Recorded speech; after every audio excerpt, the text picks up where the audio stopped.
Welcome. The League of Women Voters of Cape Ann is pleased to bring you a debate with the two candidates for state representative, Democrat Ann Margaret Ferrante and Republican Ashley Sullivan. I am your moderator, Lynn Brodsky from the League of Women Voters of Winchester. The election is Tuesday, November 8th, and early voting starts on Monday, October 24th. The League is a nonpartisan political organization which encourages the informed and active participation of citizens in government. We welcome anyone who wishes to join. We do not and never have endorsed or opposed individual candidates for public office. Our debate presents the candidates directly to you, the voters, in a fair and equal format. The debate will be aired by 1623 Studios over the next few weeks and will also be found at lwvcapeann.org. Ann Margaret Ferrante is a lifetime Gloucester resident, the daughter of a fisherman and a school librarian. She was elected to the Massachusetts House in 2008 and is seeking her 8th term as the representative of 5th Essex. Ms. Ferrante graduated from Tufts University with a double major in economics and international relations. She earned a law degree from Suffolk Law School and a master's degree in public administration from Harvard at the Kennedy School of Government.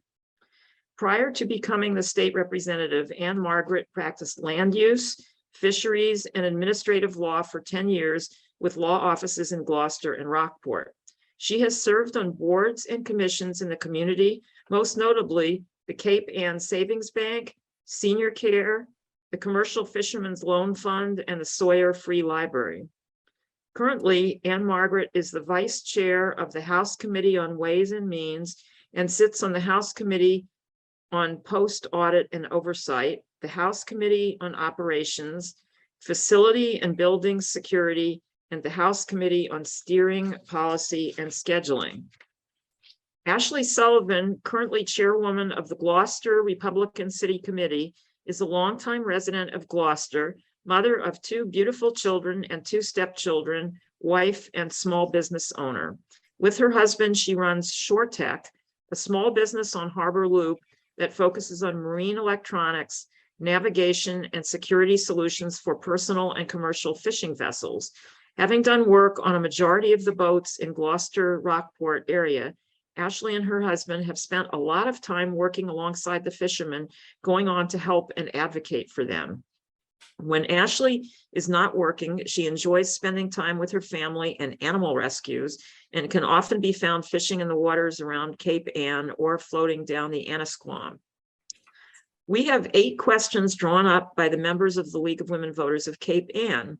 Each candidate will have 90 seconds to respond initially.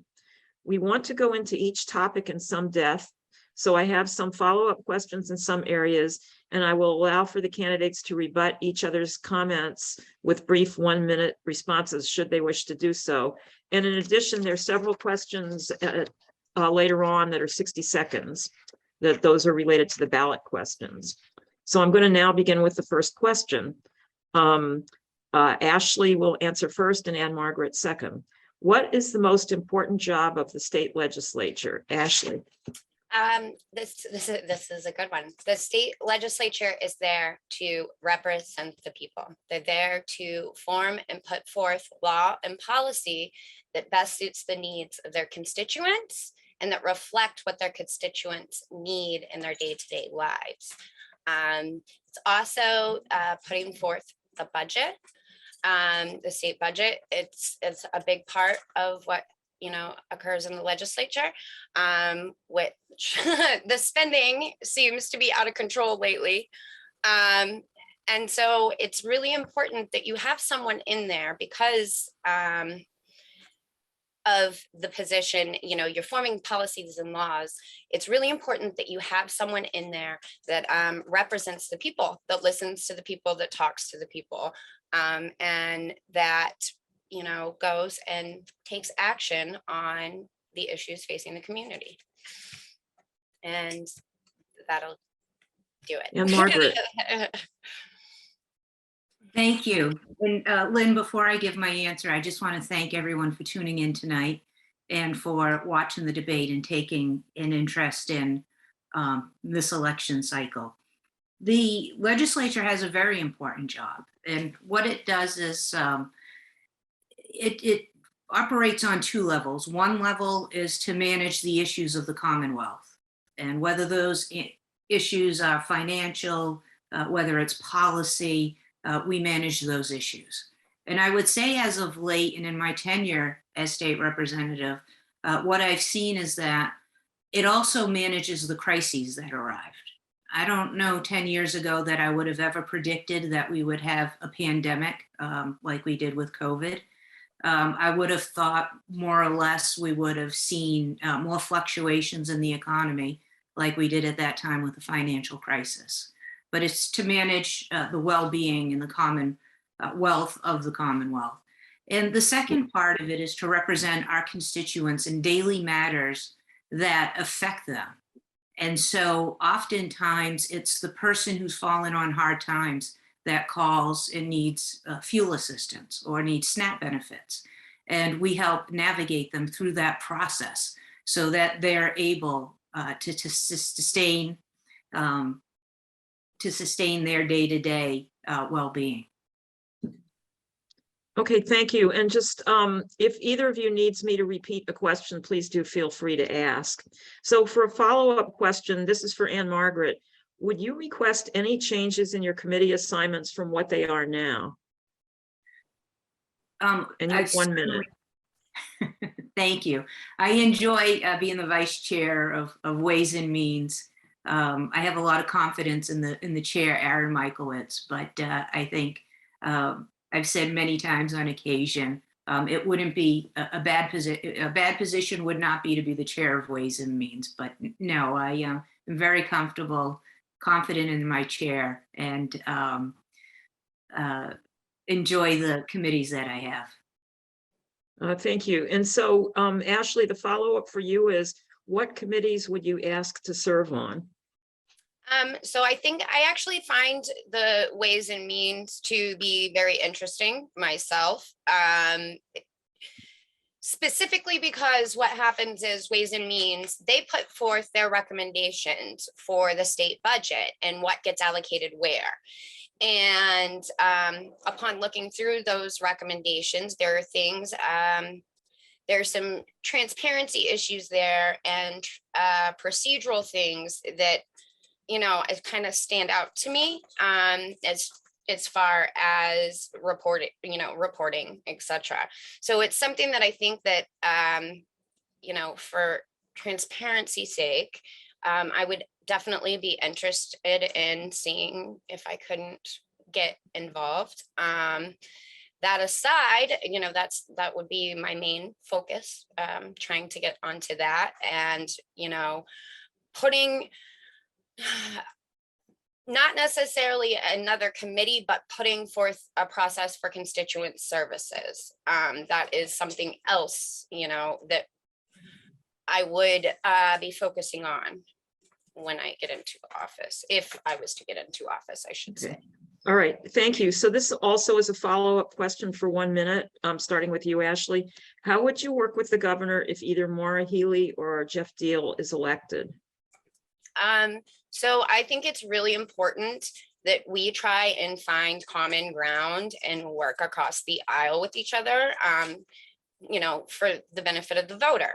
I think that right now, everybody is so stuck in left and right that, and putting forth and fighting for the same old, that we never are going to agree on, that nobody's focusing on, okay, you know, what can we agree on and what can we put forth, you know, that satisfies both sides. So I think new and improved policy and bipartisanship is really important. And I think that no matter whether it's Deal, who obviously, if Deal is to get into office, there is a lot of policy, which I'm sure they will come up throughout the debate, that I agree on.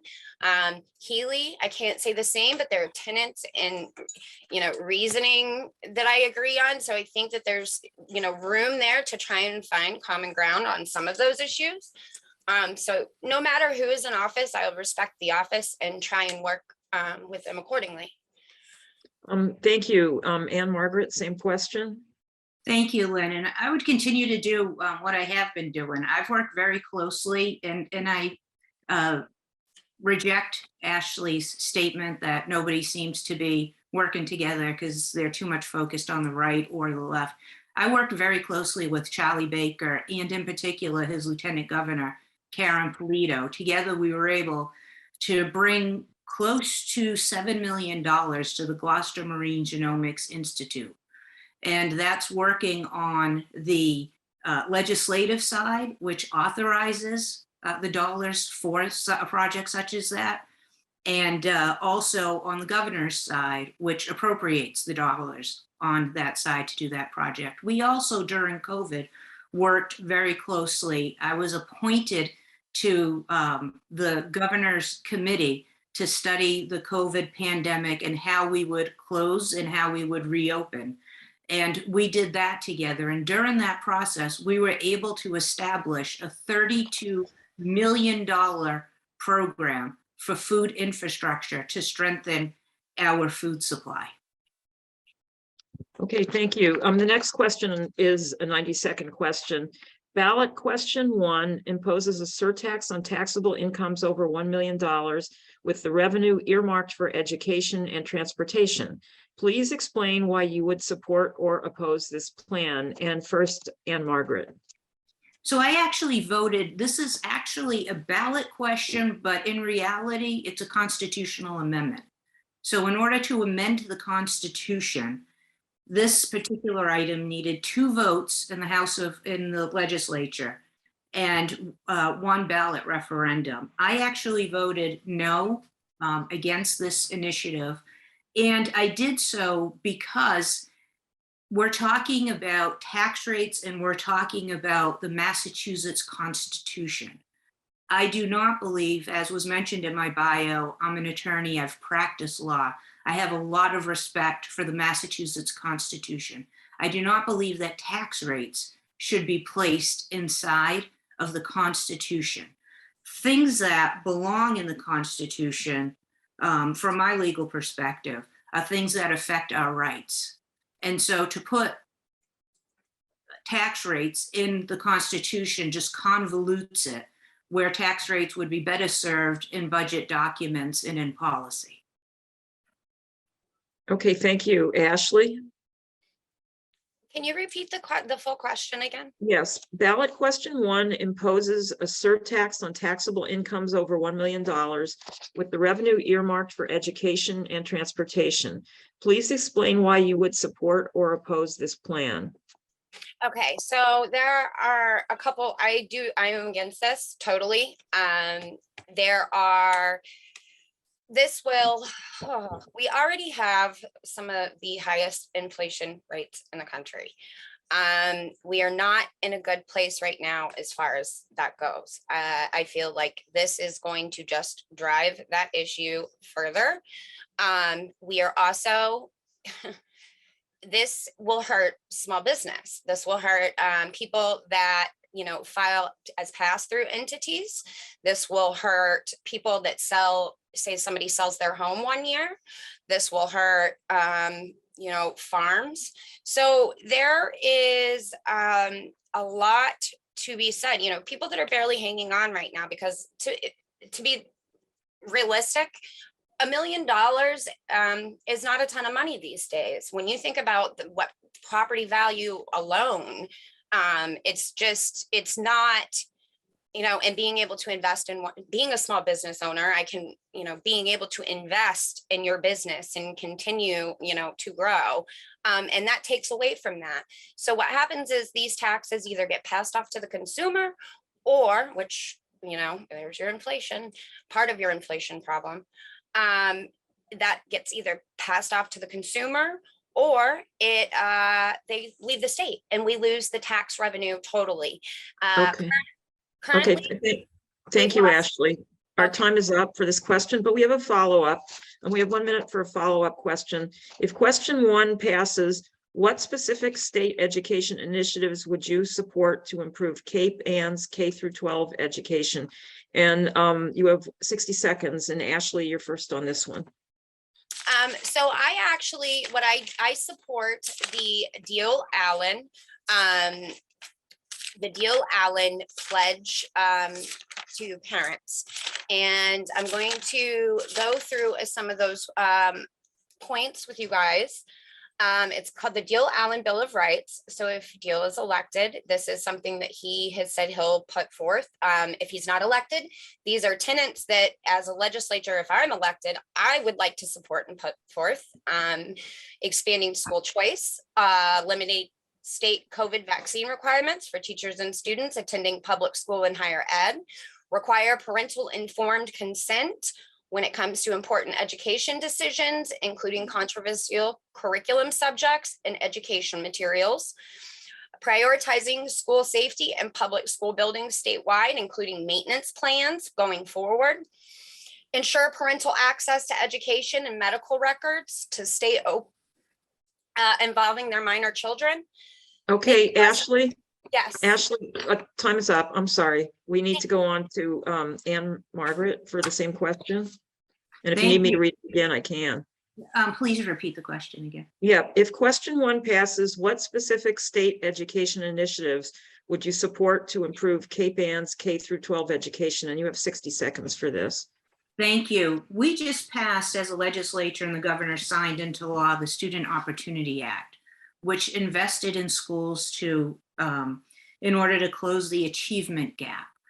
Something that I think we couldn't have foreseen was the impact that would be on the students' mental health due to COVID and learning at home.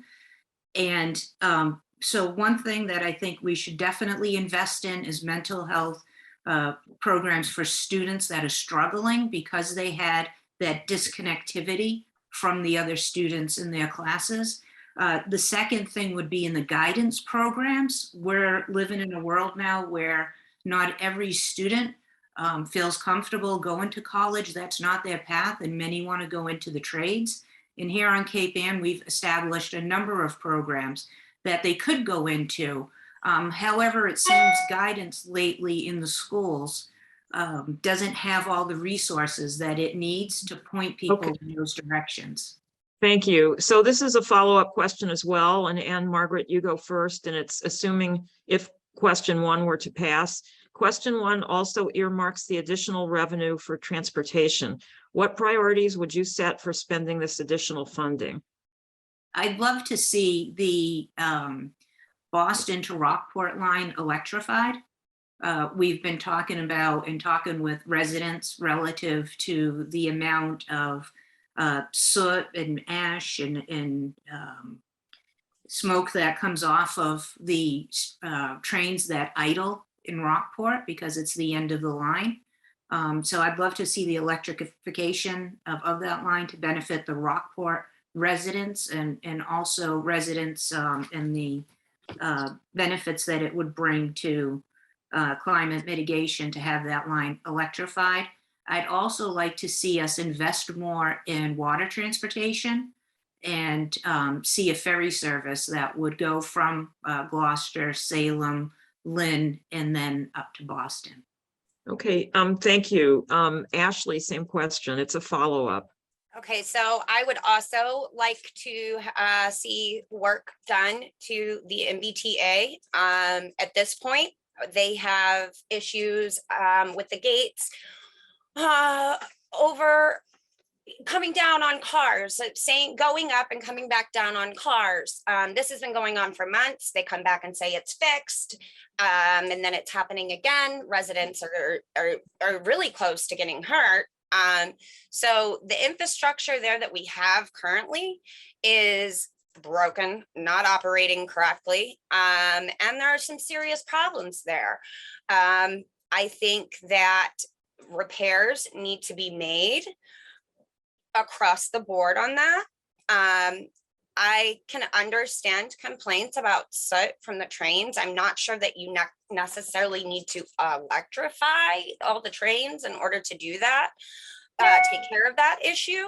But I think that it's a legitimate complaint. I'm going to actually give Anne Margaret credit for her ferry idea.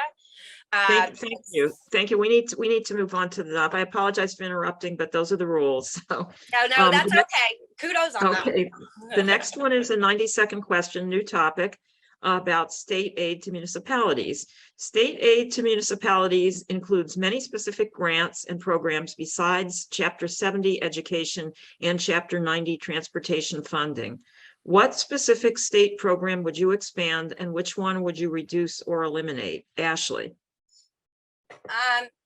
Okay, so I currently I have a problem with the strong arm funding tactics that are going on when it comes to these MBTA TOD communities. Basically having to put forth an action plan by January, the end of January, or face losing infrastructure funding. This MATOD program is something that I think we should absolutely be halting the brakes on, not totally, not in that regard, but as far as the overreach when it comes to the zoning rights in the city and holding that funding over their head. I have a real problem with that. So I think that funding should be made available regardless. I think that the infrastructure funding should be made available regardless of whether they choose to move forward with the MBTA TOD. I don't think that they should have to put forth any action plan. If the city doesn't want it, they shouldn't be forced to have it.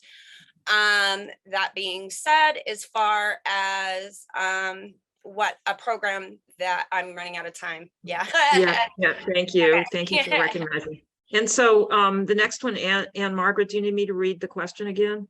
No. That's Okay. fine. I think the biggest area and the biggest need for cities in town right now is wastewater and sewer treatment. And it's not a sexy issue, but I chaired, as the vice chair of Ways and Means, I chaired most of the ARPA hearings at the State House as the House chair. And time again, municipal officers came before the committee and said that dealing with wastewater treatment and sewer and making sure clean water was available is becoming a bigger challenge. And so what I would like to do is see the state invest, and it's part of what we did in our spending plans with the opera funds, invest in wastewater and sewer treatment facilities for towns. Two things that we've done in that regard. One is that we've been working, Senator Tarr and I have been working closely with Mayor Verga as the city of Gloucester contemplates anywhere from an $80 to $100 million replacement facility, and also working with the surrounding communities, Manchester, Essex, and Rockport, to see if there's any way to regionalize those services so that the cost could come down and we would be able to have a first-rate water and sewer treatment system for the area. Okay, thank you. So the next question is about climate and ocean rise. All 4 Cape Ann communities are coastal communities. What would you do to prepare the district for the impact of climate change and rising sea levels on seawalls, waterfront property, and beaches? Do you support developing a staged retreat from the waterfront? And Ashley, you have the first chance at this one.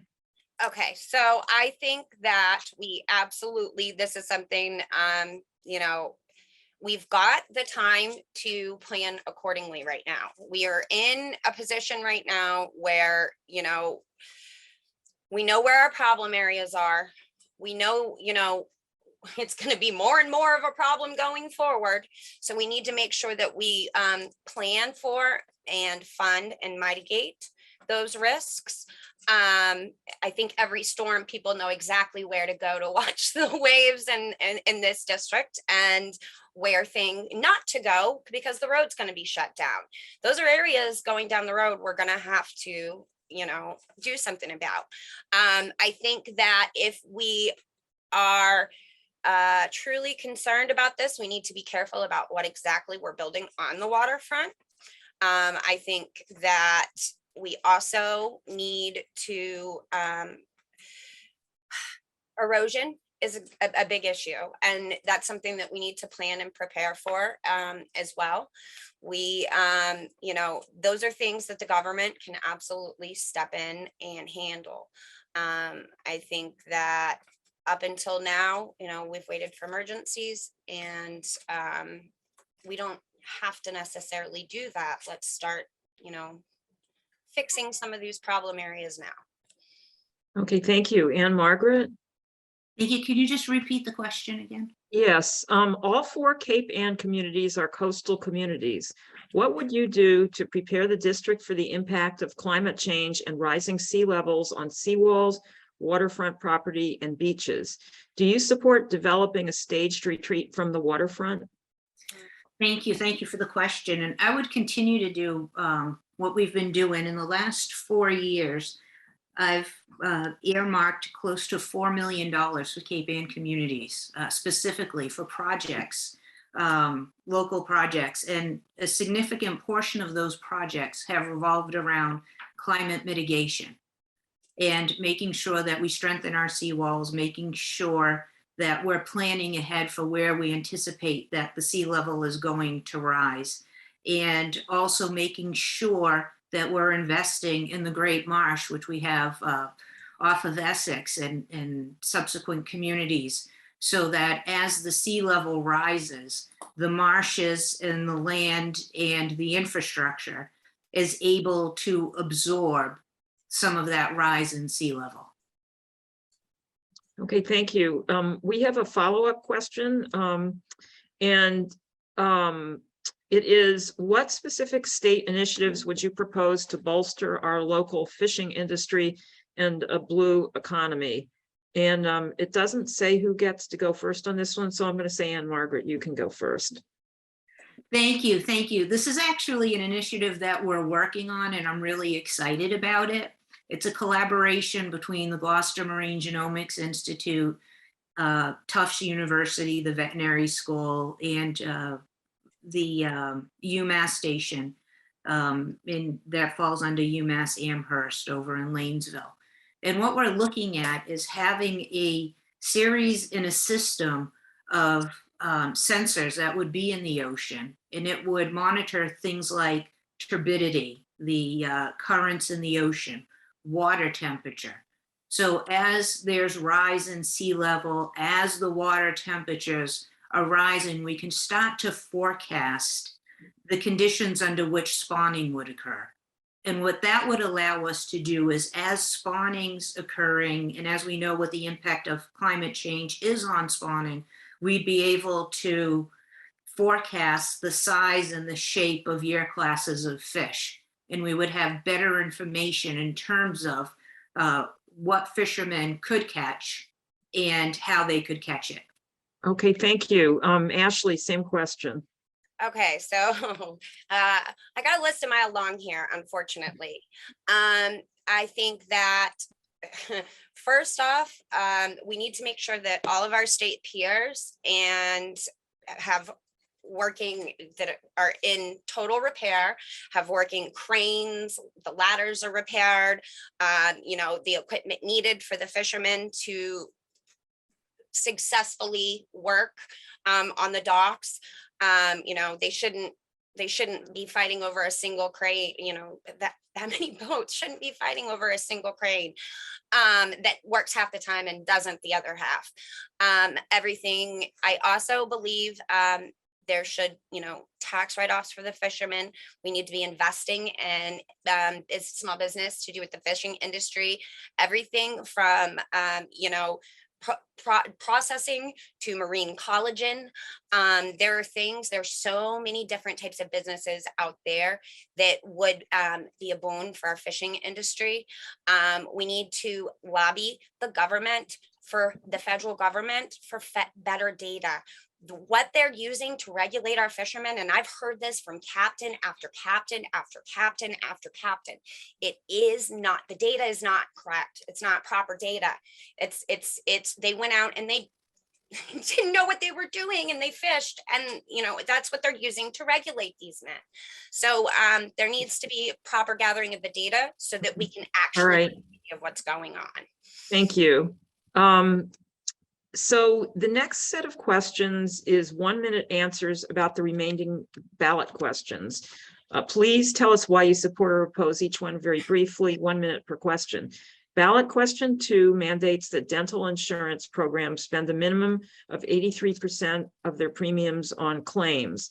Do you support or oppose ballot question 2, and briefly explain why? And Margaret.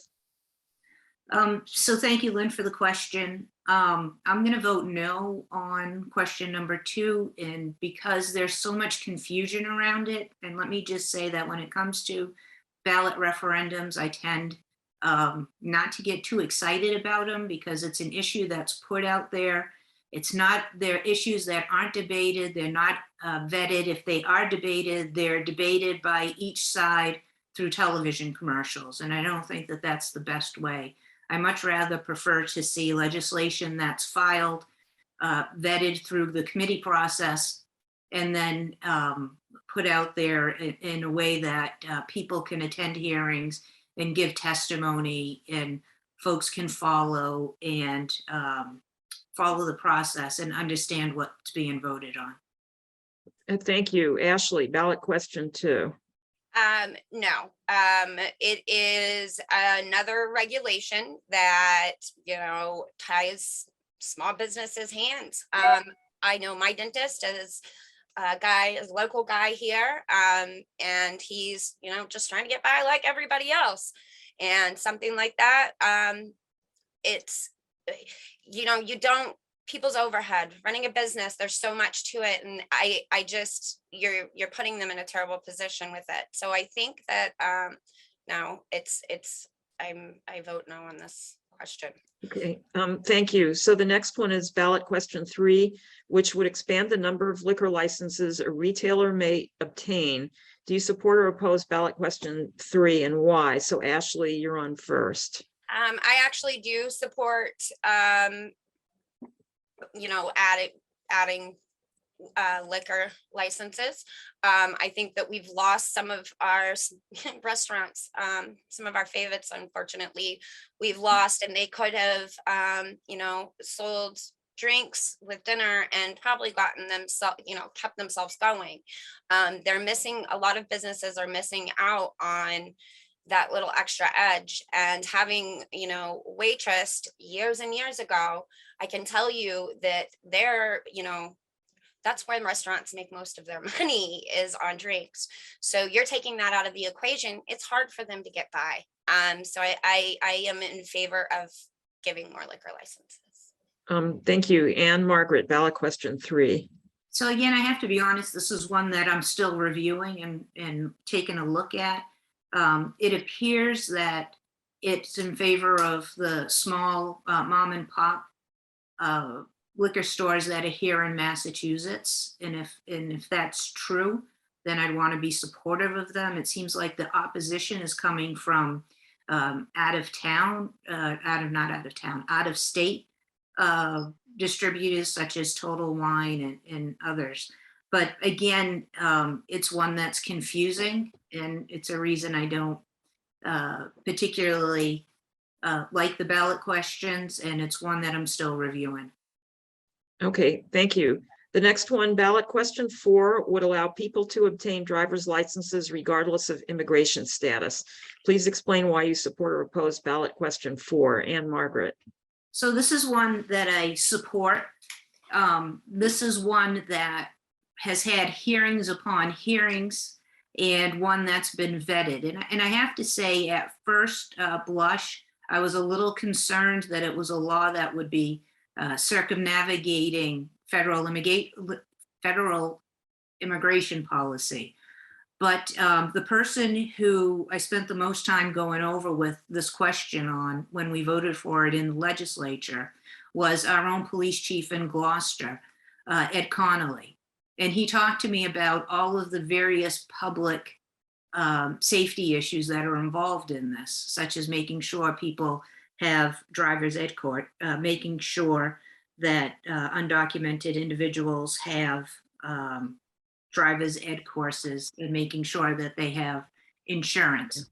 All right, thank you. So Ashley, ballot question 4. Okay, so I am against legal immigrant driver's licenses. There are a lot of reasons. First and foremost, the registry does not have the ability to verify the validity of that many types of documents from all around the country. So it's that's a problem in of itself.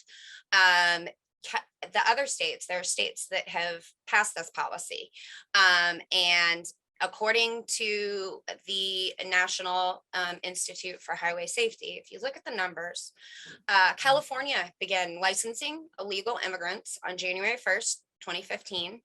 The first 5 years, they saw an increase in traffic fatalities, of 25%, 750 additional deaths a year. In the first 2 years, hit and runs increased by 26%. You think, okay, more drivers, more deaths. Driving population only increased 3.3%. Fatalities increased by 19%. So it's well over that increase. Okay, so thank you, because both of you have more you wanted to say about this. Would each of you like to take a short rebuttal for this question? Sure, I'll Okay, we have 1 minute for rebuttals. Because I could see you both had a lot more you wanted to say, so we'll give you the chance to do it. So Anne Marie, and Margaret, you would be the first rebuttal. Yeah, no, I would say that, we looked at those statistics, and I guess you can put a statistic out there and tie it to anything. But when you look at that California report, there was no way of it drilling down exactly to that bill passing and connecting exactly each of those fatalities to somebody who was undocumented having a driver's license. The second thing I would say is, we hear a lot about the registry not being able to verify X, Y, or Z, but you know what? The registry does, because if you're here on a green card, you're eligible for a license. And there's a process in place to make sure that that can happen. And it does happen. And the registry does have that capability. And so I'd like to just rebut those 2 points and say that there is a process through the registry. And I would add one more that's probably coming, one more rebuttal, which is there's a lot of talk out there that people automatically get registered to vote. Not true. You can look at the case of the green All card. right. Thank you. Ashley, would you like to rebut on ballot question 4? Yes. So as far as the statistics go, if that is the case and those numbers were looked at and you were unable to pinpoint whether or not they were, linked to the illegal alien, illegal immigrant driver's licenses, then you can't say it's safer either. If you've looked at the data and you can't inconclusively, those numbers don't mean that, you can't say it's safer either. In reality, you just don't know then. And in that case, you shouldn't be passing it because it puts people's lives possibly at risk. 2, it's not just the validity of the documents and that many documents. It's also, has anybody tried to go to the RMV lately? You're lucky if you get an appointment an hour away. For me to get an appointment at the RMV, I had to book it an hour and a half away, a month out. People did. Okay. How are we going All to right. handle this load of illegal immigrants on Yeah. top of all that, Yeah. rushing to get a license? We need to move on to the next question now. We're back to the 90-second format. And so this is about public health. And the COVID epidemic brought to light some weaknesses in our public health system. How would you improve the state response to public health needs on Cape Ann? Ashley. So as far as public health goes, I think that it is really important. Not one person is the same. There are people that it is absolutely wonderful. I am a firm believer in individual medical choice, medical liberty. And the reason for that, take for instance, these vaccine mandates that they tried to impose. Something along those lines. Okay, this person can get that vaccine mandate. They can go and they can do that, and it's not a problem for them. But you get someone like my son who's vaccine injured. Okay, he can't. There's no way for him to be able to go get that vaccine.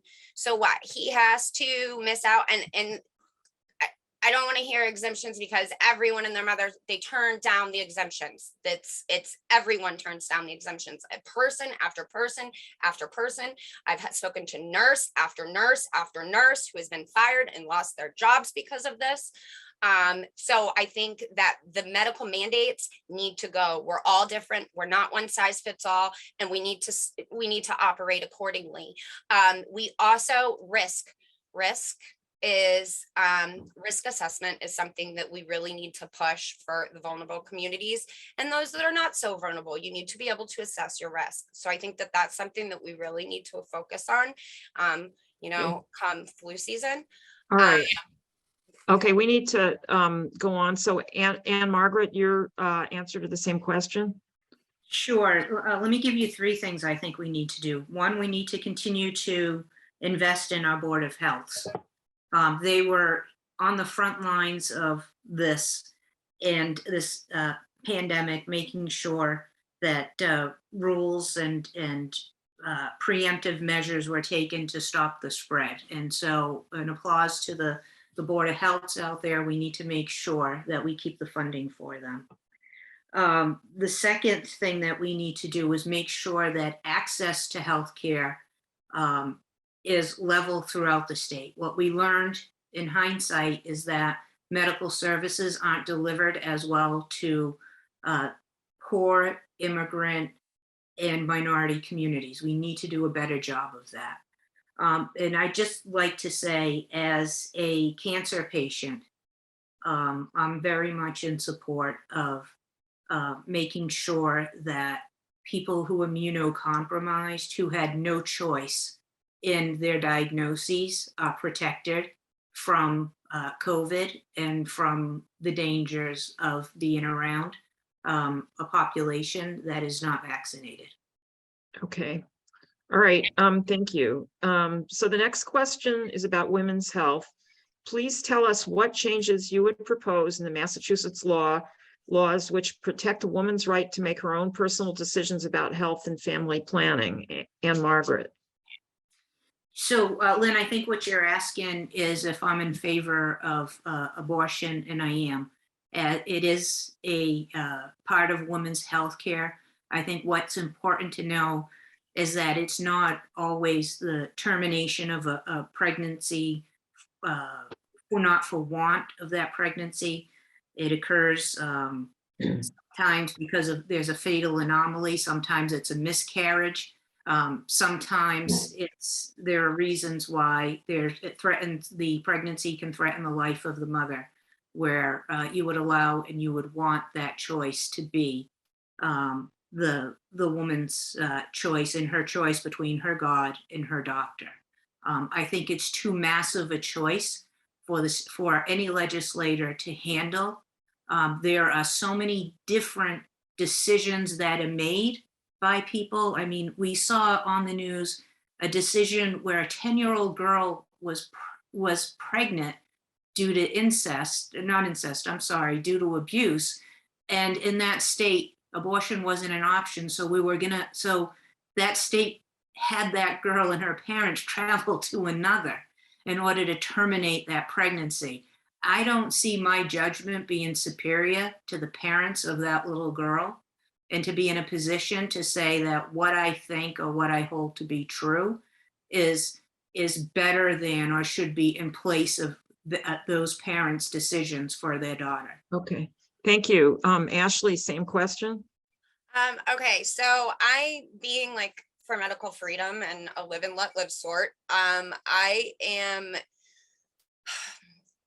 and I'm also a constitutionalist. I understand why the Supreme Court sent it back to the states. It's basically giving the power back to the people to make that decision, because the Supreme Court's decision really won't hold like the state legislatures will. In Massachusetts, they've passed those appropriate laws. And, you know, my view in the grand scheme of things doesn't really matter. This is something kind of like Anne Margaret, I take myself out of it totally, because it's not about me, it's about the health of the women surrounding me, and the women in our district. I think that it's important that we have like serious dialogue about each side, have serious dialogue about why we believe what we believe, and try and, you know, find compromise on certain things when necessary. I really wouldn't, I'm not seeking to change any legislation here. Aside from, I really have a concern about babies that are born alive from botched adoptions. That's something that once they're born, if they survive an abortion, I think that medical care needs to be provided. And I think that we need to make sure that medical care is provided. And I also think that, you know, some of the late term partial birth abortion, Okay, due to we- mental we- health reasons, but that's it. yeah, we need to move on. Thank you. So this is another subject. How do you think the Department of Transitional Assistance, the Department of Children's Services, and other safety net programs are addressing the needs of residents in our Cape Ann communities? Ashley? I think they're overloaded and overwhelmed, but they're doing a good job. I think that there is always more of a need. You know, the homeless shelter is down from 32 beds to 16. And there are people that are, you know, grace centers there. But there's people that are, we need more. We need to expand our services. People are hurting, they're having a hard time, and with inflation on the rise, I think it's something that it's becoming more and more of an issue. You know, families, they're struggling. So you know, while they're doing all they can and they're working their hardest, I think we need to expand our services. Because everything's overloaded, overbooked, you know, ever since COVID, it's just been this, you know, overwhelmed rush. So I think there's definitely needs to be some expansion there, and in order for that to happen, appropriate funding. Thank you. Anne Margaret? Thank you, Lynn. And I agree. When we look at the Department of Transitional Assistance and we look at the Department of Children and Families, they need to do a better job. I have way too many constituents that call the office complaining about the lack of services that they're able to get through those, and the bureaucracy that occurs with those. And, you know, especially with the Department of Children and Families, DCF, we have we have young people in their lives at stake. And if there's one tragedy, it's one too many. And so we need to do a better job with the Department of Children and Families. We need to do a better job with the Department of Transitional Assistance. And it's something that we need to continue to work on. Thank you. So the next question is about housing. We all know that housing is expensive and many people are being priced out of the area. Please explain what you think are the primary reasons it is hard to find affordable housing in our district and what you would ask the legislature to do about it. So Anne Margaret, you have the first crack at this one. So I think what happened, Lynn, is back during the financial crisis, what we saw is investors pull back from investing in housing, because if you remember, there was a financial crisis, but that financial crisis was driven primarily because of a housing crisis. And we lost a lot of units of development at that time.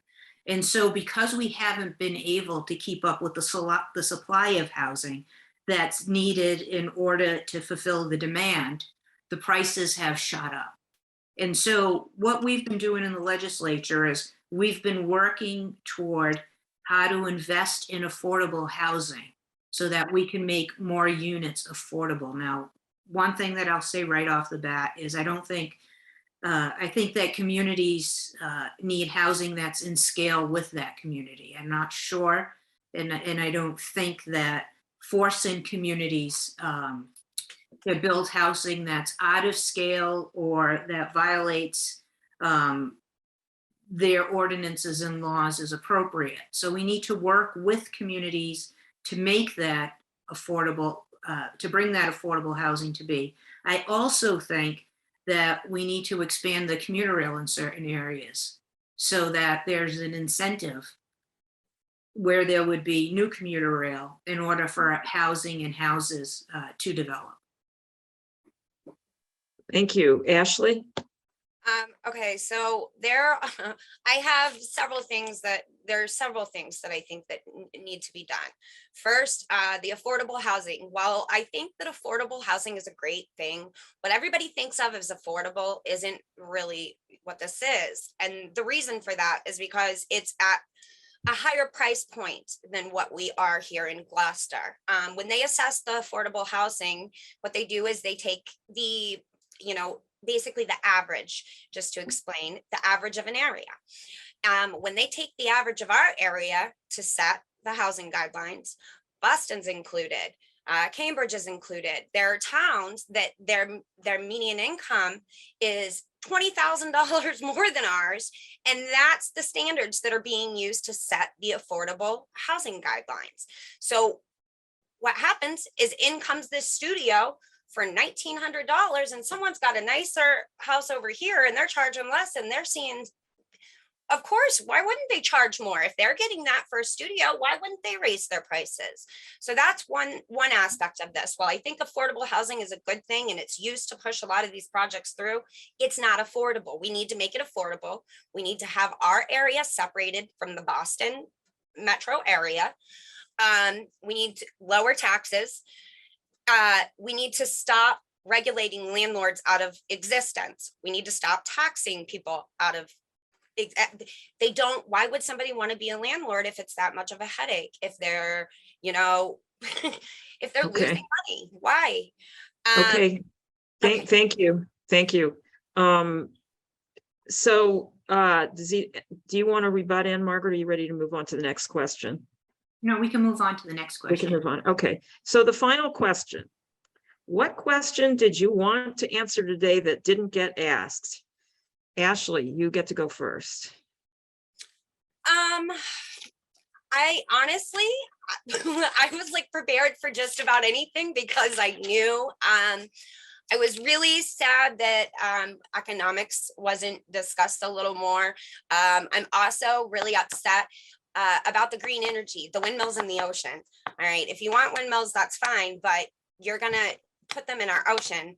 And NOAA's own studies show that it would be detrimental to our ecosystem. Everything from striped bass to mackerel will go miles to avoid the sound. And what happens is it affects their migration. And then all the bigger fish up the chain that eat those little fish are whales, our tuna, not to mention the allowed takes or kills to complete the project of our whales, dolphins, and sea life.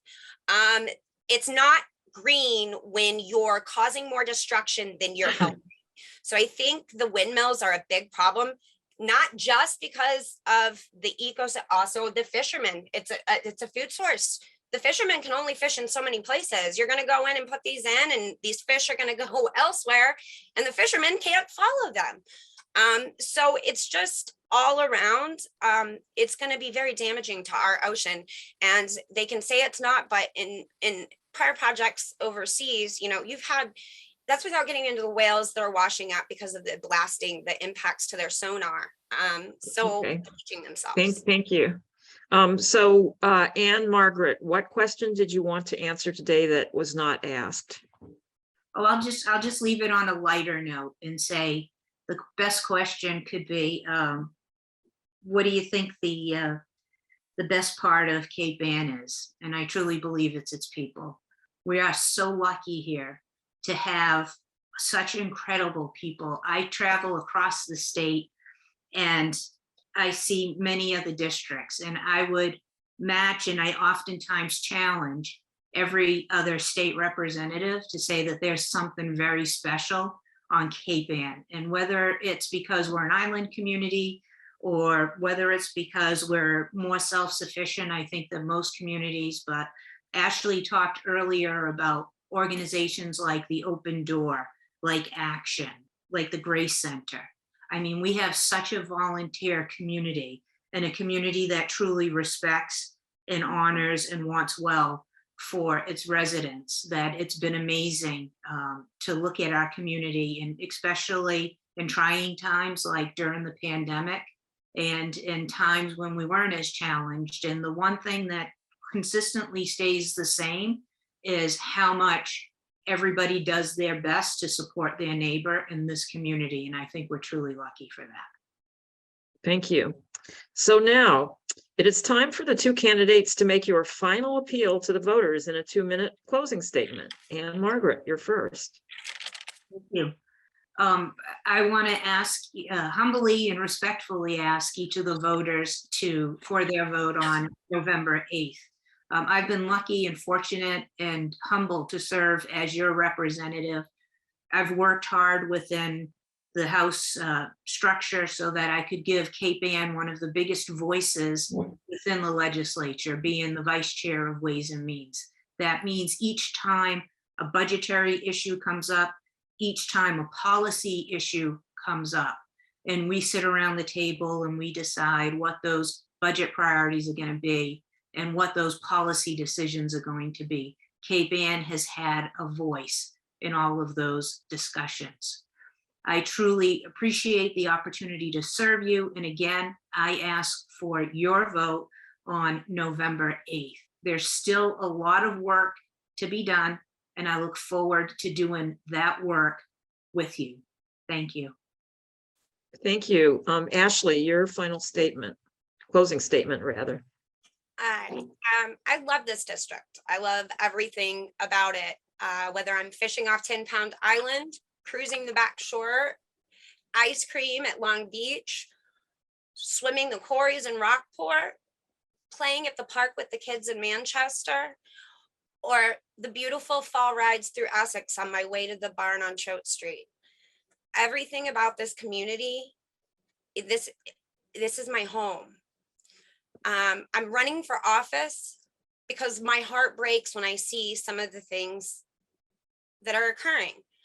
I came here because this city, as Ann Margaret said, was special. It was different. It was untouched by the madness surrounding it.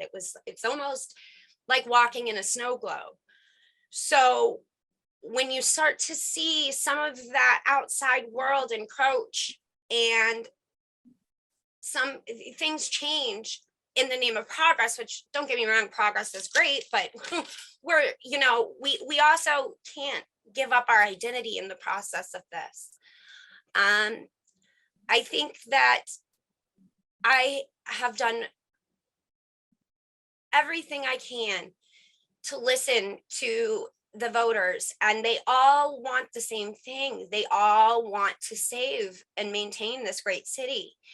And so I think that going forward, it's really, really important that we provide constituent services so that we can actually listen and hear from the people what they need directly, and we get back to them in a timely manner. I think that a process should be in place for that. And it's the biggest complaint I've heard. People call for help and it's not there. And in order to serve the people, you must listen to the people. I will work okay. Yeah, thank you. So on behalf of the League of Women Voters of Cape Ann, I want to thank our Zoom host, Tom Mikas, and 1623 Studios for airing this debate to you, the voters. It will also be posted on our website, lwvcapeann.org. And also thank you to the candidates for your desire to help the community and your public service. Please remember to vote on November 8th or even sooner, because early voting starts on October 24th. Thank you. Thank you. Thank you. Lynn, June, Ashley, thank you. So nice to meet you. Thank you again.